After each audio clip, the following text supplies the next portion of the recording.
All right, today I'm going to be talking a little bit about Cyberpunk again, per usual. But before that, I wanted to talk about PS5 impressions on the US side. Some US players actually got to, get their hands on the PS5 and stuff like that. And while information is still pretty limited to what they were able to share, they did get to actually get their hands on the controller and play that that Astros game that we talked about a couple weeks ago with the Japanese impressions. So far, things seem to be positive. A lot of people are talking about the controller for the most part. With the haptic feedback and all the stuff that they've promised with it, people are raving about it.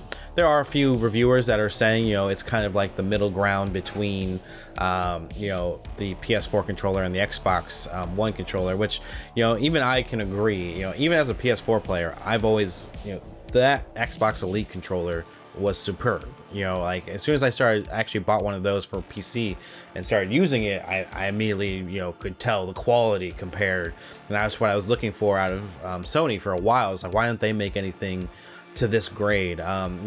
People are saying that this controller gets close, but not as groundbreaking or earth-shattering as the Elite controller really was. I definitely think there's probably room for a more customizable controller down the road if the next Dual Sense, I believe it's called, is really as powerful as they say. I can only imagine what a more premium version of that controller could be. Now that's if they allow that tech to get out there, and if they allow other people to play with it, or if they even make their own more premium controller, because I'm down for that. I really love the Elite controller. It just feels right in your hands.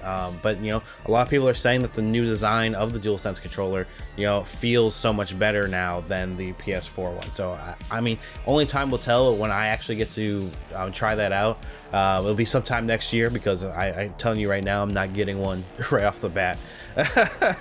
There's probably no way, even when they come back on sale and stuff like that. It's gonna be sold out for a while. So we're gonna talk a little bit about Cyberpunk today.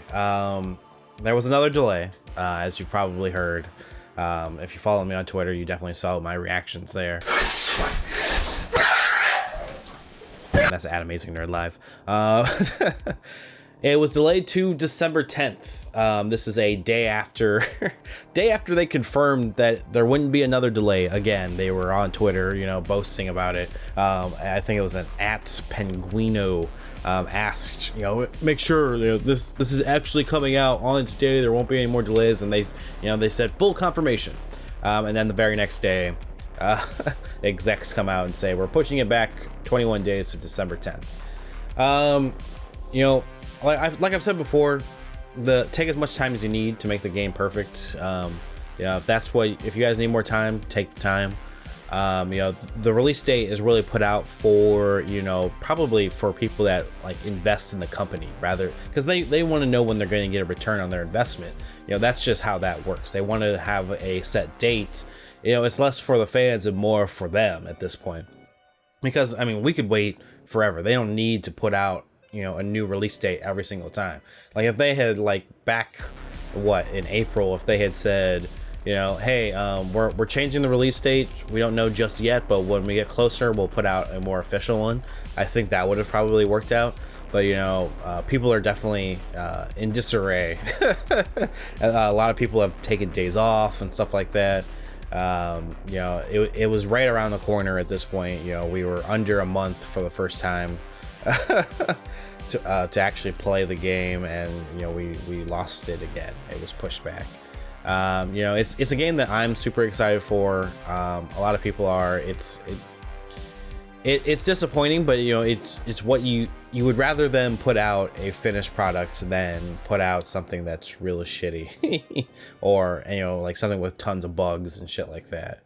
The reason that they're behind currently, they're stating, is that the game isn't still ready or prepared to run on all the systems that they were promised. There has to be 9 different versions of the game going to all the different consoles, next gen, current gen, and PC, and Stadia, of course.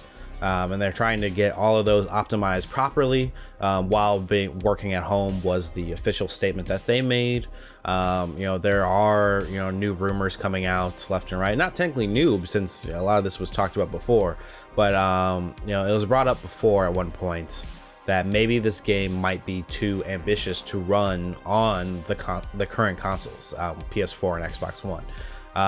There were rumors in the past that it was running like garbage on the PS4 at one point, and that was one of the big, why they pushed it the first time. Now they immediately refuted that, but as we approach this next 21-day delay, that rumor is really coming back in. Is it really just a problem with the current gen consoles? Maybe this game isn't optimizing well for that. It's pretty big. They have a lot on screen at one time running as far as we've seen, and that could be hurting the console. I've played a lot of newer games this year, and you can see while I'm on stream that my PlayStation is struggling sometimes to even load a next mission and stuff like that, because it's a lot on it. It's a 7-year-old console at this point. It's gonna get a little bit more intensive for it to run, and I can't imagine how big this game is and how much that probably affects these current gen consoles. I understand that they don't want that kind of publicity coming out, like, oh, this game that they promised to come out on these consoles doesn't work for these consoles. That doesn't look good, but and you don't want to optimize it to the point where it starts to not match the quality that you originally had wanted to put out. It's a catch-22 right there. They could push it back again for months and then make it only a next gen exclusive at this point if they really wanted to. It's possible at this point. You never know. I'd be extremely disappointed with that, especially since I was already literally last week saying, oh man, next month is gonna be so great. There's so many games coming out. Cyberpunk's coming out. Movies I want to see are out. All this stuff was going on, television shows and stuff. I was really excited, and to cap that all off, it was Cyberpunk. It's a game that I've been trying to play for a long time. So it's trust me, I'm there. I'm frustrated with you guys. I'm not frustrated. I'm not frustrated to the point where I'm going to be sending death threats to the developers. I don't really understand why that's happening. There's fans out there, a lot of them concerned about crunch. Crunch is terrible. It sucks. It needs to be changed. It needs to be stopped. Crunch is caused by poor management of time and stuff like that. I get it. Don't send death threats to the developers. They don't deserve that. They're working their asses off to try to put a game out for you to play, and they're excited to do so. Mostly I hear a lot of goodwill from their team. I hear that some of them are working fucking 100-hour weeks, speculation and rumors and stuff like that, but and that's not healthy for anyone. But you don't, they don't need to go home and open up Twitter or some shit like that and find, I'm gonna fucking kill you for, working too damn hard on this game and shit like that. I know a lot of the anger is put towards the people that are more in charge and stuff like that.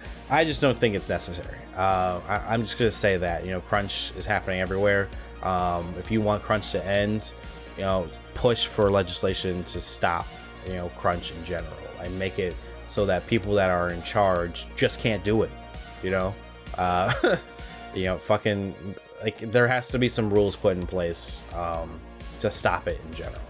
And if it costs the fucking executives more money, that's how it should probably be.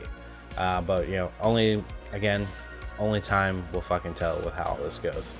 My final question, I guess, for you guys is, would you be upset if this game doesn't come out this year? Do you think it will come out in December 10th? Do you think it will be pushed back again? Let me know your thoughts and comments and shit like that. Lastly, I want to talk about what's coming up with the stream. This last week I had a lot of issues with Premiere and stuff like that, which caused tons of issues with me uploading videos to YouTube and stuff like that. I've gotten it pretty much figured out and fixed, so my schedule has been running. I've had videos come out each day this week, so that seems to be seems to be back to normal, so my streaming schedule should be, getting back to normal and stuff like that. I won't be, screaming at my computer trying to get it fixed this time. Watch Dogs Legions just came out. I'm going to be playing that on Sunday, probably when you're listening to this right now. I'll probably be streaming it. Witcher, I'm going to continue on with The Witcher. I'm going to continue on with Star Wars Squadrons. Eventually we'll get back into the Outer Worlds when I probably have a slow week or something like that. I'm still loving all these games. The Witcher's been fun. It's definitely really taken up that slot I had for Ghost of Tsushima, so I'm definitely excited to continue on with that. It's definitely going to give me, I think Witcher and Watch Dogs will definitely get me through this big break that we have now until the next delay of Cyberpunk 2077. So definitely, tune into my Twitch channel. That's at Amazingnerdshow on pretty much everything. Otherwise, you can get updates at Amazing Nerd Live. And we also have our YouTube channel where I post the edited down versions of everything I do on Twitch. And that's the Amazing Nerd Show on YouTube. So definitely check that out. All right, let's move on. Hey, this is Christian. Hey, this is Damon. And this is the Amazing Nerd Show. New episodes and live streams weekly.